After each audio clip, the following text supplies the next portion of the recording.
The highlight of this guillotine season, after you die, you can't see the league, and all you can see is you can view the corpse of your team, and that is the term in guillotine. You view the corpse. But here's the funny thing: is that my team's name is Naomi Watts. I was just being stupid because she's Australian. She is Australian. Well, she's an Australian superstar, much like yourself. Because my team name is Naomi Watts, click a button to say "View Naomi Watts' corpse." Right. That's very strange. Talk about the browser history. And we do not want that to happen because we are a pro Naomi Watts show. Couldn't be more Always so. have been.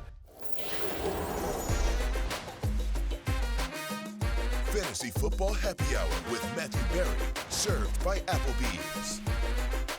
Welcome to the Fantasy Football Happy Hour. Yes, it is Love-Hate Day. We somehow made it. I'm Connor Rogers alongside Matthew Berry and Jay Croucher, a supporter of Naomi Watts. Supporter of Naomi Watts, supporter of Juan Soto. Great day for the New York Yankees yesterday, Connor. I know you're happy to see that, as is Matthew, who's been very plugged into baseball ever since Sean Figgins and Garrett Anderson retired. Yeah, exactly. I mean, look, big year coming for Tim Salmon. There we go. Yeah, exactly. So here's my question. So I'm surprised that you are a Yankees fan, and here's why. Because they're not an obscure WNBA team. This is who you normally like. Not yet. Yeah, I feel like they're a household franchise. I feel like you were a Mets fan, and then all of a sudden they get Juan Soto, and now all of a sudden you go out and buy a brand new Yankees jersey. That's not true. That's not true at all. I've been a diehard, lifelong Yankees fan since 2022 when Aaron Judge made his run for Roger Maris's record. So I'm all in Yankees. That's true. It also fits with my my kind of villain aesthetic. This is true. That was the right choice. I really Evil like Empire. So in Australia, my football team is the Collingwood Magpies, and of course. They're like the Yankees if the Yankees got to the World Series but lost Game 7 every single time. But the Magpies are the most hated team in the country. It just makes it all the sweeter when they win because everyone's against you. So I'm all in for the Yankees. So I feel like, okay, so you're a Yankees fan. I feel like you should also be a fan of the Cowboys. Lakers, yeah. Who are the most hated? My other allegiances are they're open for sale. I'm just trying to think, who are the most hated? I'm not in on the Jets anymore. Who are the most hated in each sport? So the Yankees are the most hated. Cowboys. I think the Cowboys are the most hated in the NFL. Lakers probably in basketball. Lakers are the one who get grouped in there. The Celtics are pretty hated these days. Yeah, I think people hate the Celtics too, but I feel like it's more about the Celtics fan base than it is necessarily the Celtics as an organization. Yeah, the Lakers, they're the front runners. Right, Lakers, Cowboys, Yankees. Right, exactly. They just reload. They go get Kobe, they get Shaq, they get Anthony Davis, they get LeBron, right. Yeah. The funny thing is there's no hated hockey team because it just doesn't. It's not very common. No. There's no dynasties recently in hockey. No one hates the Rangers, really. You'd be surprised. As a diehard Rangers fan, a lot of people Who do you think is Rangers. who's the college team? This is the big one. Who's the college team that you think's hated the most? I have a couple of nominees off the top of my head. I think Alabama. I was say going to Michigan. say. I was going to say People Michigan. hate Michigan. People and Ohio State. Right. I feel like they hate Ohio State, they hate Michigan, they hate Alabama. I think for a long time they hated Texas, and then Texas was bad for so long that no one cared. Now they're good again for 1 year, but whatever. But I feel like Bama, Michigan, and Ohio State are sort of. Well, for me, it's Ohio State because I had them at 40-1 to win the national title last year, and Noah Ruggles hooked his 50-yarder left at the buzzer. So for me, it's Ohio State. Ruggles. Yeah. All-time It's a little kicker bit, name. and again, it goes back sort of all the Ohio State with a capital letter. It's a little, it's a very percent. So yeah, 100%. Yep. And I'm a fan of the Lakers, but I came by it honestly. When I lived in LA, I was a season ticket holder for over 15 years. Back when Randy Fund was the head coach, and Del Harris, you passed the and test. Vlade Divac That's was fair. there. Right, yeah, well before Shaq and Kobe showed up. I was out there rooting out for Vlade Divac and That's approved. Cedric Ceballos and Eddie Jones, Nick Van Exel. You know what I mean? Back in the day. That's right when I graduated college. So I come by it honestly. And okay, so you're a Yankees fan. You get one hated team you're allowed to be a fan of. Yeah, I think. Me personally? Yeah, I'm just allowed. I don't want one. Okay, it's fine. I mean, the Rangers are hated. I'll say that. All right. So That's that's all all I the got. little brother teams, though. That's Your it. Mets, Jets. Yeah. The Knicks were just bad forever. Yeah. But they are never the little brother No, in New they York. are not. No, they would be the Brooklyn Nets. The Nets barely have their The own Brooklyn arena. Nets aren't even a little brother. They're not related. They're just not There's no blood relation there. Is what they are. I will tell you this, and then we can move on. And I don't want to get into a whole thing, so I'm not going to say. But there is somebody in the fantasy sports industry that is well known for being a Yankees fan, Lakers fan, and Cowboys fan. I swear to God, that's the three teams they root for very publicly. It's a whole Tough look. Yep. Hate that. Hate that. Hate that. Love that it's love. Hate that. That person might be a Brad, Dad, and a Chad, by the way, which is who drinks free today. Taylor Swift, America's sweetheart, throwing them all under the bus last night. Dads, Brads, and Chads. She doesn't care if any of them are angry. I'm a dad, and I feel like, here you go. This is Taylor Swift to Time Magazine. She was named Person of the Year, which, by the way, she should have been. She absolutely is. She's absolutely Person of the Year. And she says, quote, I'm just there to support Travis. She's talking about being shown on NFL games. Quote, I'm just there to support Travis. I have no awareness of it if I'm being shown too much and pissing off a few dads, Brads, and Chads. Speaking as a dad, you don't piss me off. Like, I have no issue. It's not her fault. I'm a Swiftie. I've admitted that. I'm completely admitting that. But by the way, how many fantasy football team names next year will be dads, Brads, and Chads? Yeah, that's a lot. In our league, how many Vegemite team names do we have? 3 or 4. Yeah, it's too Kangaroos many and for mine. Vegemite. It'll be a lot of dads, Brads. A lot of Taylor Chads. Swift I'll content. just say this, and then we can move on. I'm a dad. You're a dad. I am a dad. You're kind of a Chad. Wow.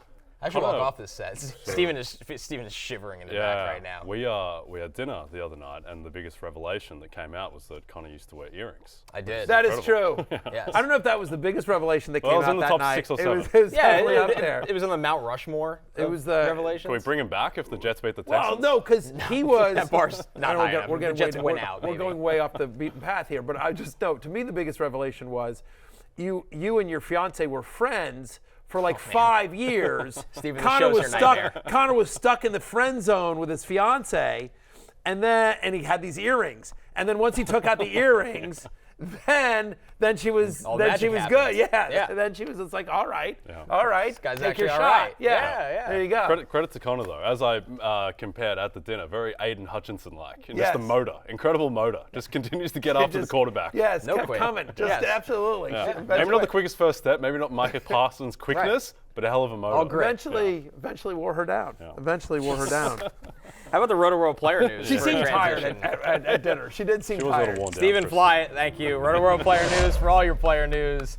Go to NBCSports.com. Here are the notable injuries we are tracking going into not only Thursday Night Football, but the weekend. Dorian Thompson-Robinson with a concussion. He got in a limited practice, but Joe Flacco will be speaking to the media today, which kind of indicates, while he's also been taking the first team reps, it will be another Joe Flacco game for the Browns.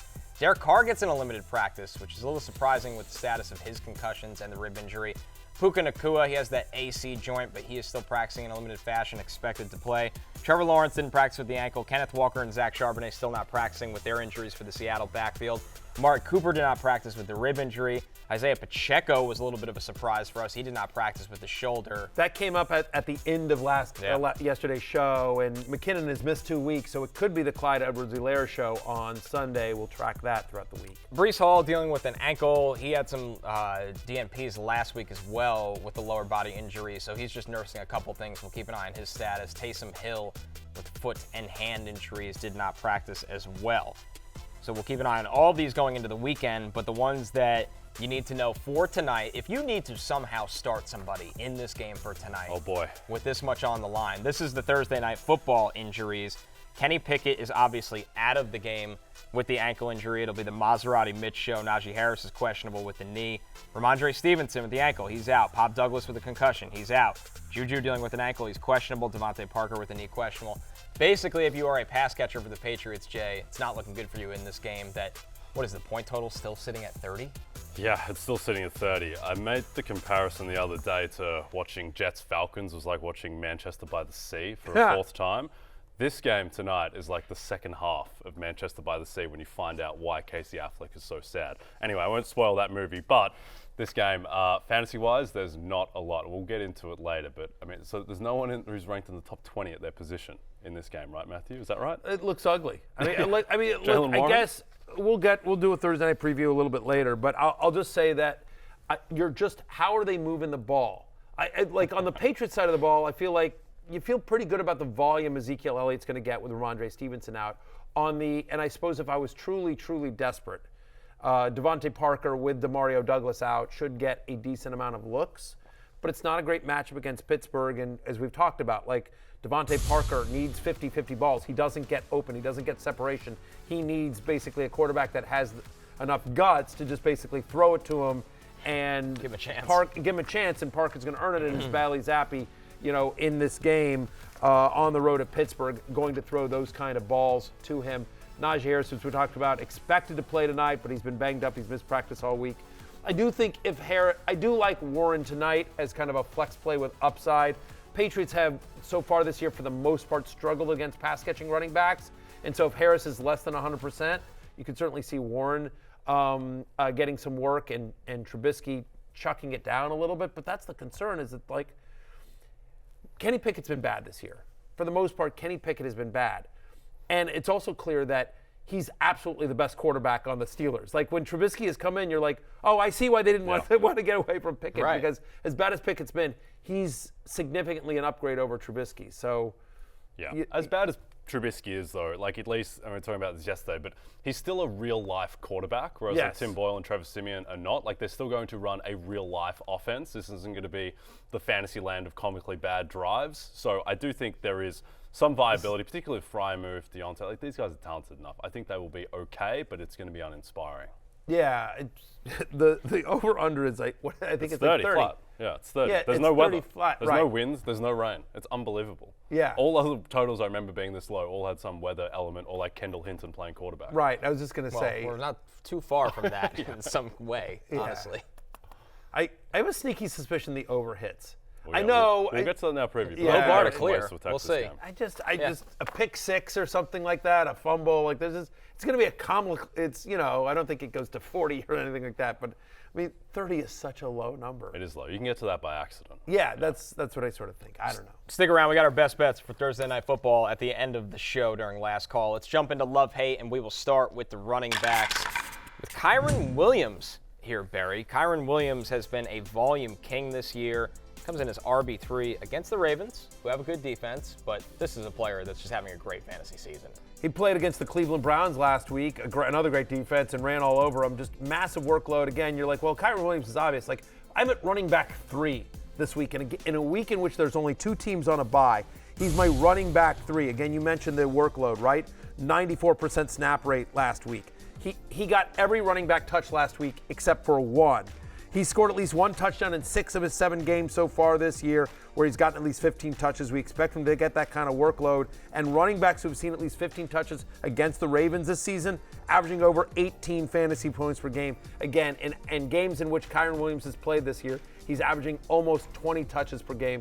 So we certainly expect him to get to 15 against the Ravens. My running back 3 this week. It's an unbelievable story fantasy-wise. Yep, it is. He's a monster. And this Ravens defense, as good as it is, not as good against the rush. Also going to be rain, going to be wind as well. Stafford, I don't think, is set up for success in this game, so I would expect them to lean on the run as much as possible. Our next one here, Jay, is Zack Moss, because much like Kyren Williams, when Jonathan Taylor is out, volume king against the Cincinnati defense that looks like a shell of their former self in the last couple weeks. I think the Bengals might have the worst defense in football. Now, they're particularly bad against the pass, but they're also bad against the run. And I think Zack Moss, it was a disappointing game last week against the Titans, but the Titans have a really solid run defense. And against the Bengals, I think that particularly if the offensive line of the Colts is healthy, and we'll see about that, Braden Smith, their tackle, he left the game against the Titans. Should get an update on him tomorrow. But this is a very favorable matchup for Zack Moss. Bengals have allowed a rushing touchdown to a running back in 4 straight, and in 8 of their past 9. We saw Travis Etienne get in the end zone against them on Monday night as well. And so Zack Moss, again, to your point, the box score production last week for Zack Moss was disappointing. The usage was not. Yeah. 94% of the snaps, 100% of the running back carries in that one. Literally 100%. Do you know what that leaves for everyone else on the team? 0. I did that math in my head. I don't want to brag, but literally just 100%. You can't do better than that. You can't do better than 100%. You cannot. And one little sneaky thing about this one, Shane Steichen, yesterday when he was asked about the question was phrased as, so Jonathan Taylor missed this week, right? And Steichen was like, we'll see. So not complete. Now Taylor's supposed to be out 3 to 5 weeks, and it's been 1 week. So I would suspect that he's not going to be out, and Steichen's just having a little bit of fun. But so he didn't rule him out. So and also, he hasn't gone on IR either, so there is some outside chance. Maybe like a 5% chance. Shane Steichen, what, the stick man? Yeah, the stick man. The stick man. That's what we're trying to make that work. It feels like the Brian Dable after we saw Saquon Barkley's ankle twist a million times, and he's like, hey, we're not ruling him out yet, guys. Let's relax here. Wouldn't be shocked, though, if Taylor's back maybe the following week. Right. This week would be a little little abrupt. We'll see. Be very interesting. And by the way, they haven't ruled just because we're talking about the Colts and they're playing the Bengals, and the Bengals, of course, were part of that game where Trevor Lawrence went down last week. Same thing. Like Trevor Lawrence is doing everything possible to they haven't ruled him out yet. I don't think he's playing on Sunday, Trevor Lawrence, but I don't think he is either. But they are doing the same sort of dance where the media, where they're saying, I'm guessing he's doing 24 hours of straight therapy, whatever. I think a good bet to make by the way, Lawrence has got no walking boot or anything. It seems like the injury is not that serious. I would expect that he's going to play the following week against Baltimore, and right now the line on that game is Jags plus 6.5 home to Baltimore on Sunday Night Football. I think that's close to the line if Beathard is playing, but if Lawrence is playing, that game is much lower. That's like a 2-point line in that kind of range. So I think you're better off betting. It's a good bet to bet the Jags right now. Just a reminder, he did not need a cart, Trevor Lawrence. Didn't need a cart. Though in retrospect, he said he should have got one. Yes. Right, he should have gotten a cart, but he did not have one. So our next running back, Achane against the Titans, where with him, Achane. we don't question the talent with Achane. Or the productivity at this point. It's just a matter of if he's healthy, and right now, Matthew, he looks healthy.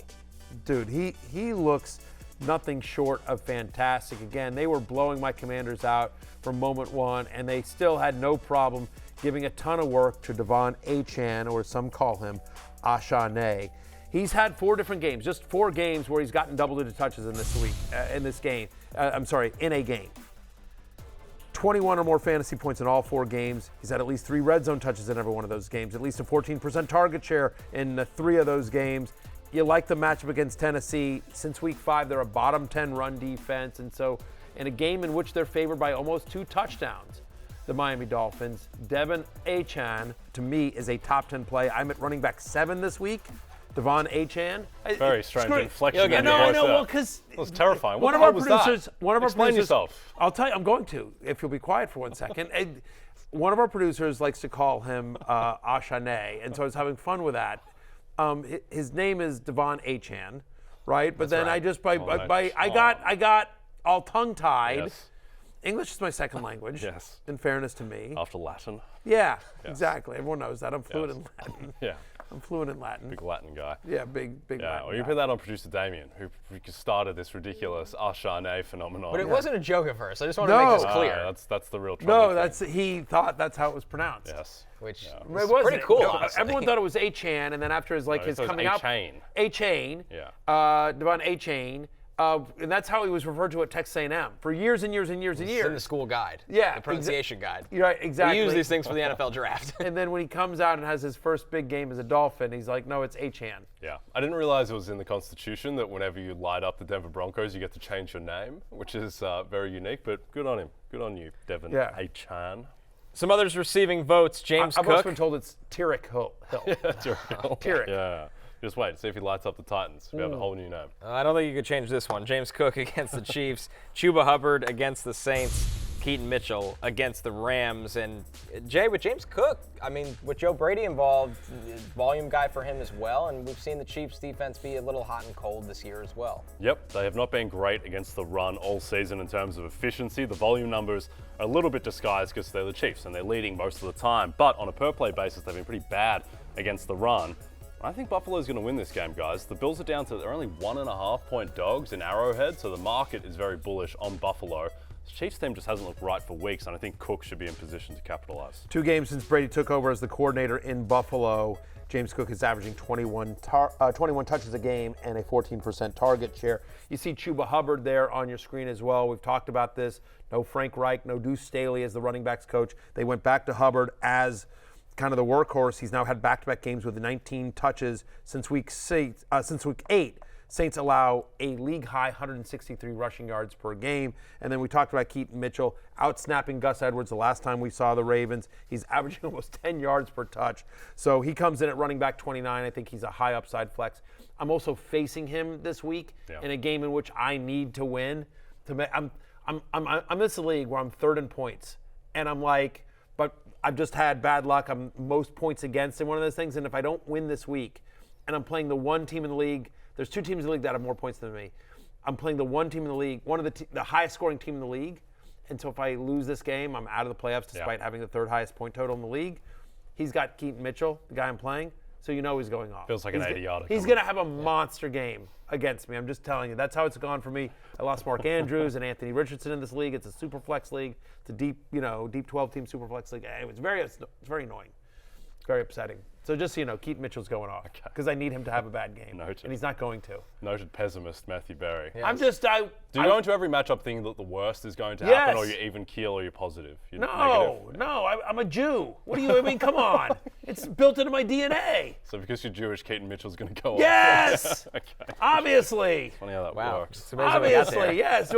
Yes. Do I assume the worst? Of course I do. Okay.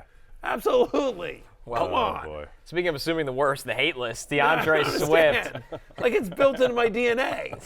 DeAndre Swift touches down against San Francisco. We saw him leave that game in the fourth quarter, and obviously, they get a little extra rest here. But DeAndre Swift not in your top 20 running backs this week, Matthew. Yeah, I mean, we don't know if he's 100% healthy or not. He's obviously on Sunday Night Football against the Cowboys on Peacock and NBC. I'm a company man, but he played on only 42% of the offensive snaps last week. Now, some of that was because he got banged up towards the end of the game, but also they were trailing. And they're using Kenneth Gainwell on passing downs, and that's the concern. So Swift, who just hasn't been involved in the passing game lately, even in games in which the Eagles were winning, that's a concern. They're on the road at Dallas, where they are underdogs here as well.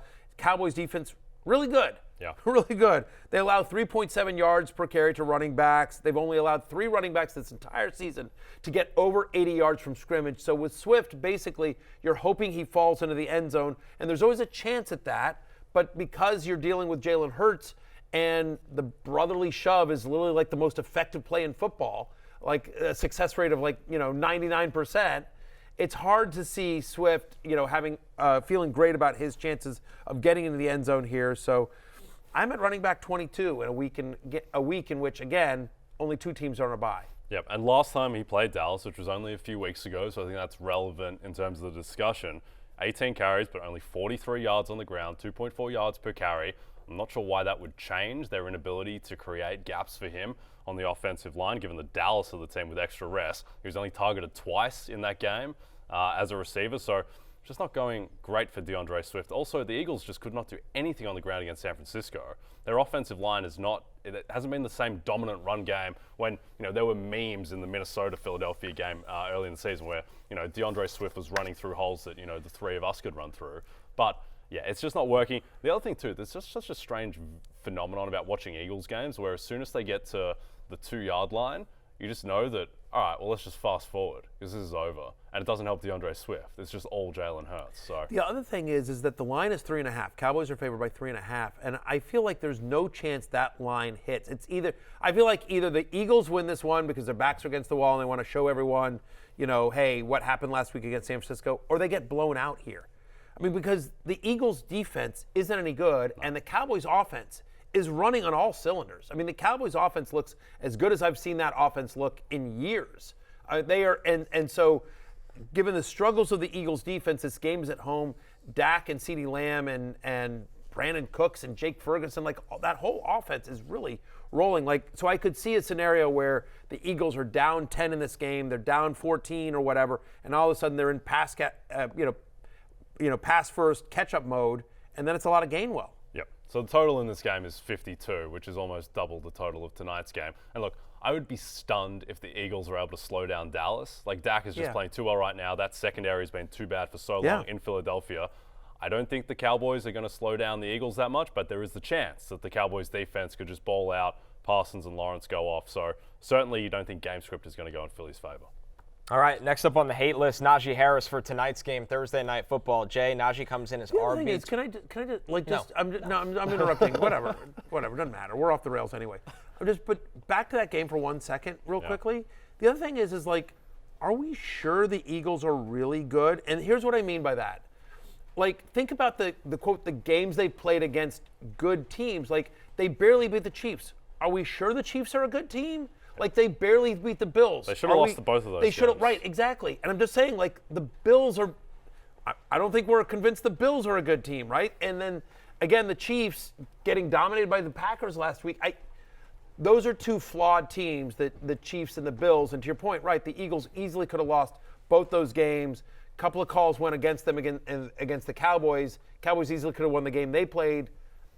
My biggest concern for the Eagles is that they didn't blow out the Commanders either time. They didn't blow out New England. They're not destroying teams. Last year they were destroying teams, and it was comical. This year they just haven't reached the same level. I'm not sure how much of that is Jalen Hurts, how much of that is guys in the secondary just getting old. Their linebackers have been a mess. We'll see if Shaq Leonard fixes that. But no, I don't think they're one of the 2 or 3 best teams in the NFL right now. We'll get more into that matchup during the quarterback love list as well. But Najee Harris here, Jay, makes it in the top 30 running backs. He's RB27. But New England's run defense has been stout, and Najee comes into this game banged up. So I'm not sure how this has happened, but on an efficiency play-by-play basis, New England have the best run defense in the NFL. So I don't know how it's happened, but that's where we are at the moment.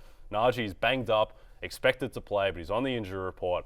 You would expect they're going to lean on Jaylen Warren. If he's banged up on a short week and Warren is full go health-wise, then why wouldn't they just lean on Warren?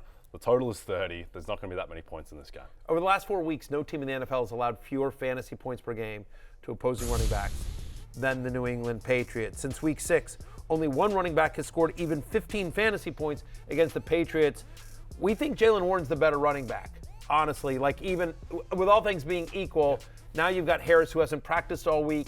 He's going to be active tonight, but you just don't feel great about his chances in a bad matchup, less than healthy. He comes in at running back 27 for me. Feels like he could re-injure himself. He could just be out there for insurance. They don't want to pass that much in this one, but yeah, in a low-scoring, ugly game, just he's a touchdown-dependent low-end flex. Our last running back, Alexander Mattison, against Las Vegas. I feel like he has some real estate on the hate list at this point. Alexander Mattison comes in as RB32. I promise you it's not personal. Yeah. I promise you it's not personal here. RB32 this week, Barry, against Vegas team that you think the Minnesota offense could take advantage of a little bit. I think so, but I think they'll take advantage of it through the air as well. Like, first off, Ty Chandler has become a thing for this Vikings offense. 6 straight games now for Mattison where he's handled below 60% of the team's rushes. Remember, Josh Dobbs always a threat to take it and run it himself. Last 4 weeks, Raiders top 5 in the NFL in terms of fewest yards per carry allowed to opposing running backs. So Mattison in this game, he's in a timeshare in a game in which we think the Vikings will move the ball through the air. They get Justin Jefferson back in this one. They're going to want to throw to him as well. And so, I don't know, Madison's not really involved in the passing game either. So, yeah, I'm at running back 32. Don't love it. It's been 6 weeks since he's had more than 2 targets in the passing game. He's fumbled each of the past 2 games as well. Now, I do think Jefferson coming back will help their running game a little bit just in terms of the space, but it just doesn't seem like there's a great deal of ceiling for Mattison at the moment. This holiday season, get the fantasy fan in your life, the exclusive Rotoworld Draft Guide bundle featuring expert analytics, player insights, and season-long tools. Get all 3 of the draft guides for one low price. Go to NBCSports.com/holiday bundle and use code HOLIDAY23 at checkout to receive 25% off and a $10 Fanatics gift card. We're taking our first break. When we're back, love-hate continues with the pass catchers and quarterbacks. Just so you know, that's what I bought each of you guys oh, thank you for the so holidays. much. Matthew. Well, you guys are the sports fans That's in my very life. sweet. Yeah. Fantasy Fanatics. Heads up, we have a special edition of Fantasy Football pregame on Saturday, December 23rd, live from 1 to 3. Barry, Jay, and Lawrence will be previewing the Christmas weekend slate leading into football night in America. Tweet us, as always, using the hashtag FFPregame. We continue on with love-hate as we get into the pass catchers led by Mike Evans against the Falcons this weekend. Barry, we saw A.J. Terrell get hurt against the Jets last week. And Mike Evans, it really doesn't matter who he plays. No, he is Mr. Consistent, 10 straight seasons to begin his NFL career with 1,000 yards. He comes in as a top 10 wide receiver for you this week. He's been nothing short of phenomenal, especially the last 4 weeks where, I tell my daughters, find someone who looks at you the way that Baker Mayfield looks at Mike Evans. Over the last 4 weeks, he's got a 33% target share with a 16.2 average depth of target. He's gotten at least 4 deep targets in every single game. Falcons tied for the second most touchdowns allowed on deep passes. Mike Evans, you see it there on your screen. He's my wide receiver 9 this week. He's been nothing short of phenomenal on his way to a Hall of Fame career. Yeah, the Falcons are in trouble in this one. To your point about A.J. Terrell, you mentioned this on Monday, the replacement there, Clark Phillips III, he's 5'9". Yeah, so he's not going to be able to cover Mike Evans, you would expect. Now, Terrell did go through limited practice, but he's in the concussion protocol. We'll see if he's able to go. Nate Landman as well, who's been their best linebacker this year. He is injured too. Not sure if he is going to play. The line, based on the Falcons injury report, the line moved from Falcons -2.5 to Falcons -1, which tells you that they are in trouble on defense. And Evans, who's wide receiver 8 on the season, should be able to benefit. Our next one, DJ Moore. We've talked a lot on this show about how bad the Lions' defense has been. They can't stop anyone right now. And Moore's season has been pretty simple. When Justin Fields has been healthy, Moore's had some monster performances with Fields under center. He has, and this Lions defense at the moment, I mean, they just have no prayer at all. Alan McNeil, he goes down. He's on IR. Yeah, he's in trouble. He's their best interior defensive lineman, and I think that this Lions defense now, like outside Aiden Hutchinson and maybe Brian Branch, who's an above-average player on the defense? I don't think there's anyone, and they're just getting lit up time and time again. They have 21-0 against the Saints, and that all of a sudden that was a game. They really could have lost that game because they just cannot stop anyone through the air. We've seen what Justin Fields was able to do to them just a few weeks ago in a game that the Bears really should have won in Detroit. So DJ Moore should be in for a massive day. 40% target share in the 2 games since Justin Fields returned. 22 or more fantasy points in the 4 full games he's played with Fields under center. And it's worth noting that wide receivers who see at least 7 targets against the Lions are averaging 17 points per game. 7 targets or more against the Lions, you're averaging 17 points. Again, he's got a 40% target share. He's wide receiver 13 for me this week, and that might be too low. All right, DJ Moore, wide receiver 13, and right behind him, Chris Olave at wide receiver 14 here, Barry, against the Carolina Panthers. Now, we don't know the exact status of New Orleans at quarterback going into this game, but honestly, does it matter? No, it does not. He's produced with Derek Carr. He's produced with Jameis Winston. It doesn't matter who's throwing him the ball. Even Taysom Hill will get the ball to Chris Olave. 4 straight games where he's averaged over 2 fantasy points per target, which is just kind of an insane rate. With Jameis Winston this season, a 37% target share. So, but if Derek Carr plays, obviously he's been producing. Had a big game last week as well. Panthers are bottom 8 in the NFL in terms of completion rate allowed on deep passes. Olave gets multiple deep looks every single game. So, yeah, give me Chris Olave as a top 14 play this week at home against the Panthers. It's so funny with Jameis. That tipped ball, that's like Jameis. Jameis. That was going straight to Jerry Jacobs, right, for a pick. Instead it gets tipped and pick Olave. 6 probably. Yeah, and Olave gets the big gain. But if it's Derek Carr, great, because I think he's a better quarterback than Jameis. If it's Jameis, great, because he throws deep a ton. Olave feeds on deep balls. So Olave should, just through volume alone, should have a massive You know what's day. weird about Derek Carr, though, is and I'm now going to a football discussion. We'll get back to fantasy in 1 second here, but all the conversation last year about Tua, and no one's talking about Derek Carr. Like, this is his 2nd concussion, right? Yep. And it's like, you know what I mean? And like, there was real concern, rightfully so, about Tua last year because of all the concussions he suffered, and no one cared. I don't know if it's because when it happened to Tua, it was on a national game. I think that's what it was. And It's just also, honestly, it's because Derek Carr doesn't have Tyreek Hill and Mike McDaniel on his team, and no one thinks about the Saints, and no one talks about them at all. But it is serious, and this guy's getting injured in like 50% of his games this year. He's taking an absolute Head to beating. toe. It's awful. What is he? He's on the injury report with a back, shoulder, and a concussion. Yeah, it's awful. Like at some point, I mean, yeah, it is a bit scary. It's awful. So anyway, we're rooting for Derek Carr here as well. By all accounts, just an awesome human being. But it's just a weird one that, like, I just feel like no one's talking about that. And last year, all they talked about was with Tua. And it's kind of a similar situation in that, there's some concern there. Anyway. Our final pass catcher locked into the love list, Jake Ferguson. He's on a big-time touchdown stretch here, Barry, and we talked about just how much confidence we have in Dallas's passing attack right now. Yeah, especially when they play tight end and they're facing the Eagles. Yeah. I've said it a million times. Death Texas, start your tight ends against the Eagles, including Jake Ferguson in Week 9 when he faced this same Philly team, and he went 7 receptions, 91 yards, and a touchdown. He got 10 targets in that one. Look, tight ends who see at least 5 targets against the Eagles this year are averaging over 16 points per game. 5 of the 7 of them have scored a touchdown in this one. And so Jake Ferguson, who leads all tight ends in the NFL with 20 red zone targets, he's got 6 more than anyone else. Like, when they get in close, Dak Prescott likes to look for big Jake Ferguson, who scored in 4 of his past 6, including the last time he faced the Eagles. He's a top 5 play for me this week. all in on Jake Ferguson. Yep, and the Eagles, here's how bad they're doing at linebacker. So Christian Ellis, he started the game at linebacker in their biggest game of the season against the Niners. He's just been waived. So that's how they're doing. And Shaq Leonard has come in there, but Shaq Leonard's not the guy that he was 3 years ago in Indianapolis. There is a reason he was available this late in the season, struggling in coverage. So I think that Jake Ferguson should go off. Yeah, by the way, here's how bad the Eagles linebackers are. And just here's how down bad they are in the defense.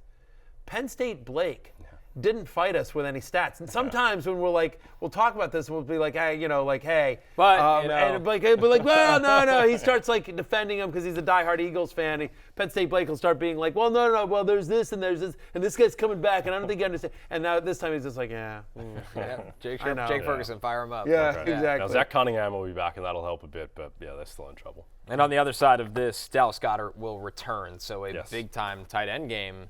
That helps, and certainly, it's one of the reasons why I moved Devontae Smith down in my ranks. And so it's great to have Dallas Goedert back. I think you've been holding on to him. I think you start him like he's a top 10 tight end as soon as he's active for this game here, but that's a concern. Devontae Smith now more of a wide receiver 3 than the wide receiver, the top 15 guy he's been the last couple of weeks with Goddard out.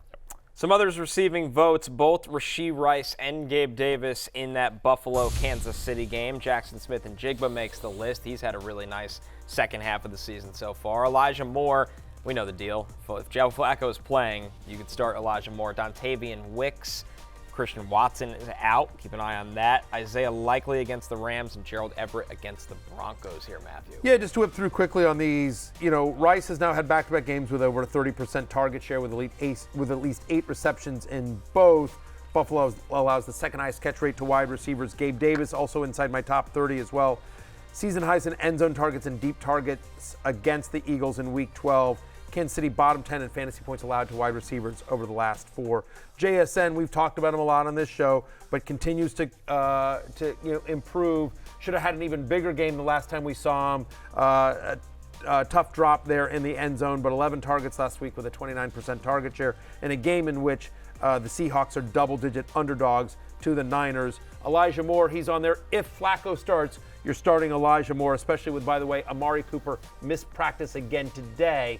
Still in the concussion protocol. No guarantee that Amari Cooper suits up for the Browns on Sunday. You mentioned Dontayvion Wicks.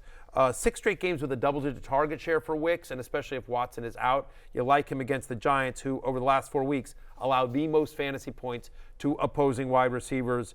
Isaiah Likely, nice matchup against the Rams. 7 of the 11 tight ends who have seen at least 4 targets against LA have scored double-digit fantasy points. And then Gerald Everett. Look, Broncos, second most yards and fantasy points to tight ends this season. We were talking about in the break, Brandon Staley saying, hey, there's going to be competition at the running back position. The truth of the matter is, we all love Austin Eckler. He's a friend of the show. He's a friend of fantasy. He's an investor in my company. You won't find a bigger Austin Eckler fan than me, other than maybe Mama Eckler. But the fact is the production hasn't been there. Austin Eckler, the fantasy manager, would admit Austin Eckler, the football player, hasn't been producing at the high enough level that he would want.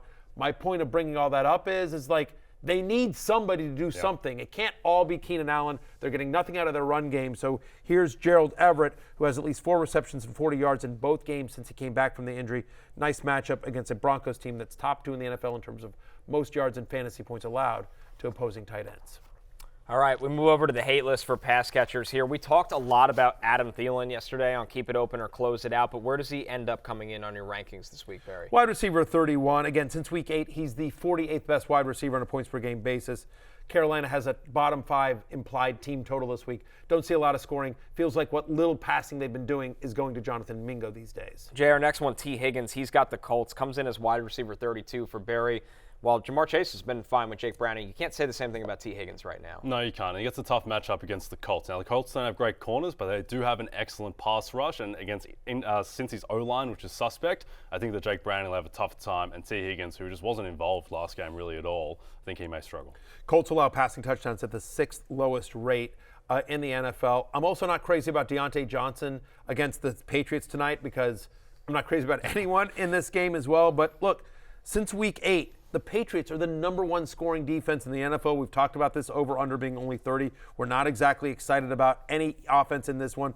4 straight games now with under 50 receiving yards for Diontae Johnson with 4 or fewer receptions in both those. So what you're really hoping for, if the volume hasn't been there, and I don't know that he's going to get there with Trubisky, if the volume's not there, is he going to get into the end zone in a game with an implied team total, of like 16 for the Steelers? Yeah, 18 to 12. Like if it's 30 points and the line is 6, 18-12, it's not great. Yeah, I mean, right, exactly. So you're just, I don't know. I have Diontae Johnson as wide receiver 39. Not crazy about the Mitch Trubisky experience tonight. We close out love-hate, of course, with the quarterbacks. And, Jay, who better to start with than Dak Prescott? We have been talking about this Eagles-Cowboys game a ton, and rightly so. And with that Eagles secondary, this is looking real good for Dak, who's had little problems this year against every secondary, it feels like. He's been the best quarterback in the NFL for the past 2 months. I don't think there's any way around that. And this is, again, talk about pass funnels, run funnels. The Eagles are a pass funnel. Their run defense is solid. Their pass defense has been terrible. And now you get Dak, who's been rolling, and they are throwing the ball more. I don't think people have criticized Dak because he hasn't beaten a team that has a winning record right now. But I mean, he's done this. The Seattle defense is perfectly solid, and he absolutely lit them up. Seattle's got a better defense in the pass game than Philadelphia do right now. So I just think he's unstoppable right now, and he will get his fair share against the Eagles. To your point, just to give some stats to what you were saying right there, Jay, 4 of the past 5 quarterbacks to face the Eagles have scored at least 28 fantasy points.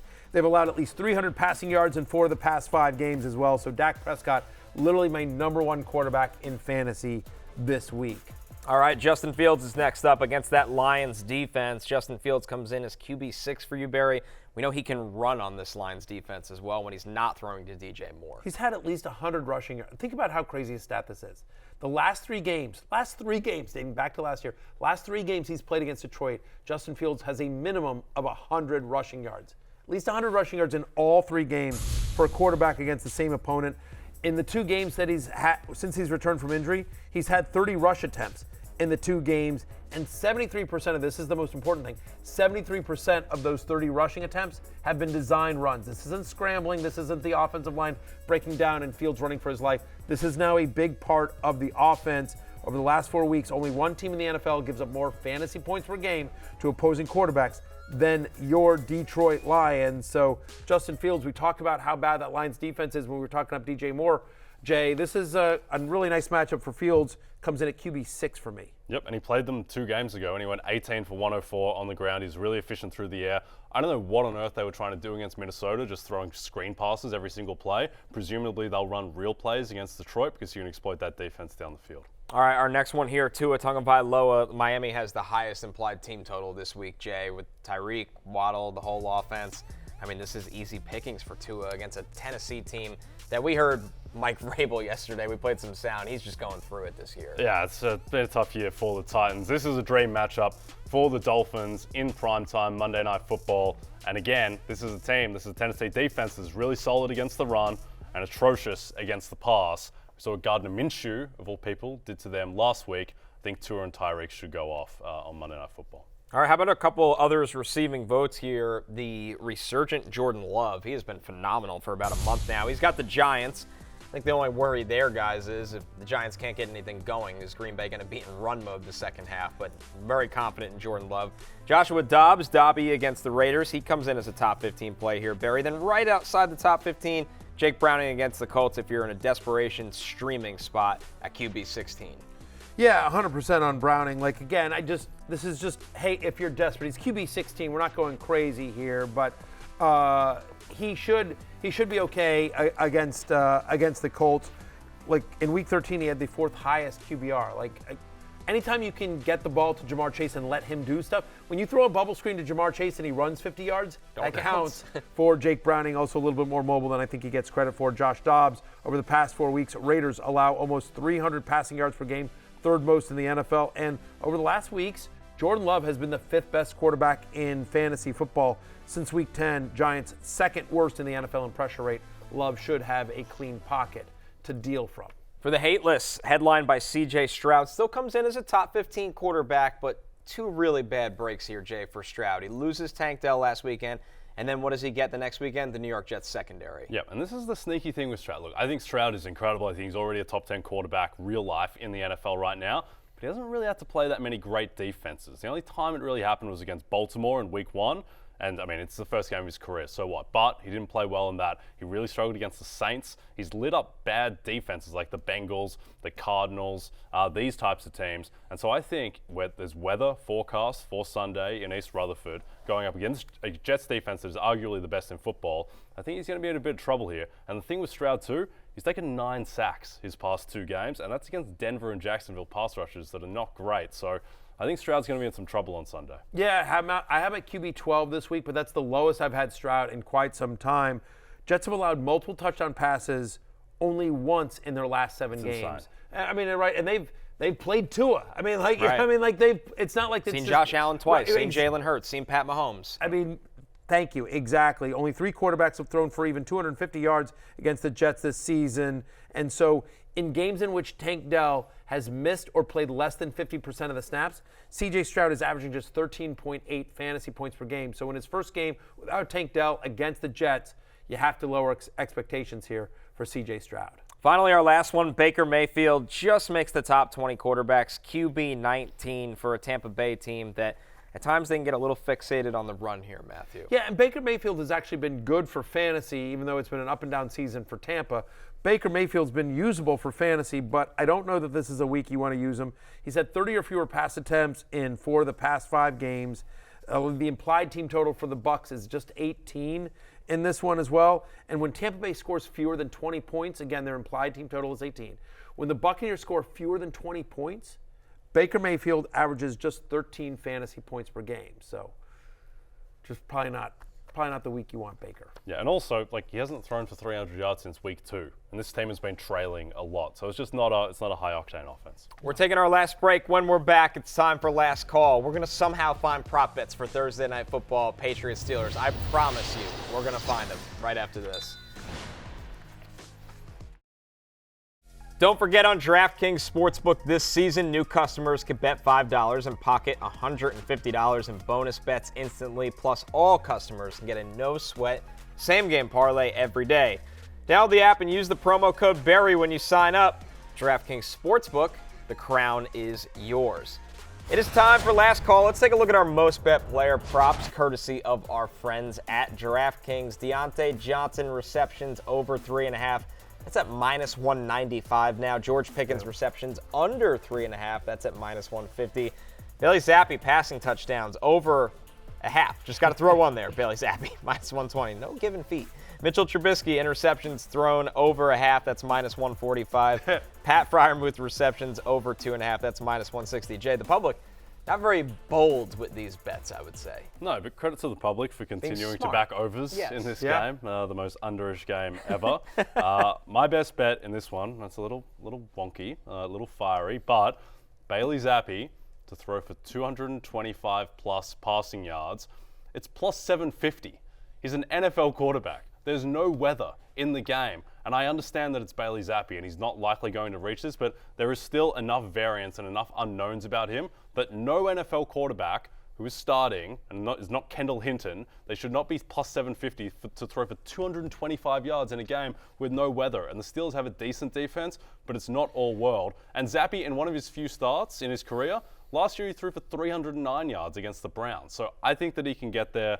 225. You just need like a broken tackle and somebody to run, 50 yards. Yeah. You just need him to have like an average NFL game for a quarterback. Like, is he plus 750 to have an average NFL game? Like, I don't think so. I think he can hit this. So again, in the most underish game ever, I'm taking an over as well. But here's the over I'm taking. Ezekiel Elliott over 15.5 rushing attempts. No Ramondre Stevenson in this one as well. Again, one of the ways that you don't have to have Bailey Zappi throw the ball is if you hand it off.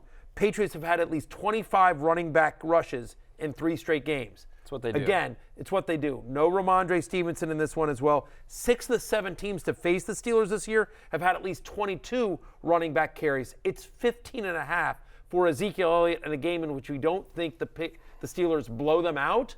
So they should be able to run. They may all be for 2.8 yards per carry, but I think Ezekiel Elliott goes over 15.5 carries tonight. To cap it all off, in the most underish game ever, I'm going over for Pat Freiermuth receiving yards. It's just 27.5. He's been more involved, especially since they got rid of Matt Canada. Trubisky really can't see the outside of the numbers for. He's not an outside of the numbers thrower. I didn't. By the way, when you said Trubisky really can't, I would have gone with whatever came after that. Anything. I don't think he's going to take a lot of chances outside the numbers. I think he's going to look in the middle of the field to Freiermuth. This might be a game where Freiermuth catches 5 passes for 40 yards, and it doesn't seem like it matters, but that's a low line, even in this game. Yeah. I like that Mike Tomlin said a couple of days ago that Mitch Trubisky, the reason he has confidence in him is that he was once a franchise quarterback. Yeah, in like 2017, it's for a long way. And it went horribly by for that franchise team. Quarterback, does it mean yes, he was the quarterback for a franchise? Yes. So there was 32 at franchises in the NFL. Pick in the draft or whatever. Right. There were 32 quarterbacks. Yes. Yeah. He never lived up to being a franchise quarterback, but a team did make him. He was drafted to be one. Right, exactly. But he wasn't actually one. Other than the fact Christian Ponder was drafted to be a franchise quarterback. Sure. So was Tim Tebow. A couple of quick injury updates that have come in since the commercial break. Breece Hall not practicing this week. This is from Rich Cimini, who says Breece Hall and John Franklin Myers, by the way, both with ankle injuries, not practicing. They're in the rehab area. This could be a Dalvin Cook week. That is from Rich Cimini, who covers the Jets for ESPN, does a really good job there. And, oh, by the way, Isiah Pacheco not practicing again today. This could be a Clyde Edwards-Helaire and potentially Jerick McKinnon if they get him back this week. But I'm officially starting to be nervous about Pacheco's availability this Sunday against the Bills.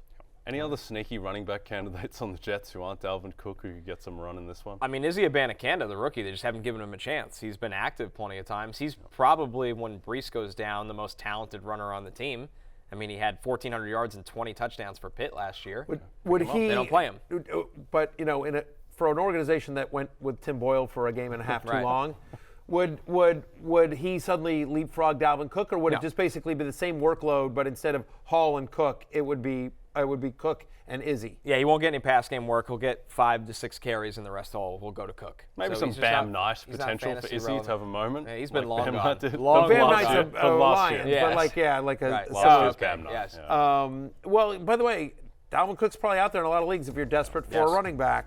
All right, it's closing time. You don't have to go home, but you can't stay here. For all the dads, Brads, and Chads, plus Jay and Connor, I'm Matthew. We will see you tomorrow. Enjoy Love Hate on NBCSports.com. Peace out.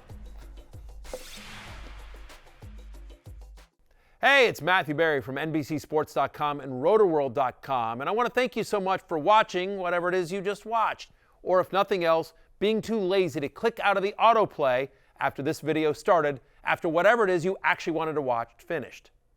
But now that you're here, I'd like to take a moment here to ask you respectfully now, okay? I'm asking you respectfully to subscribe to the NFL on NBC YouTube channel.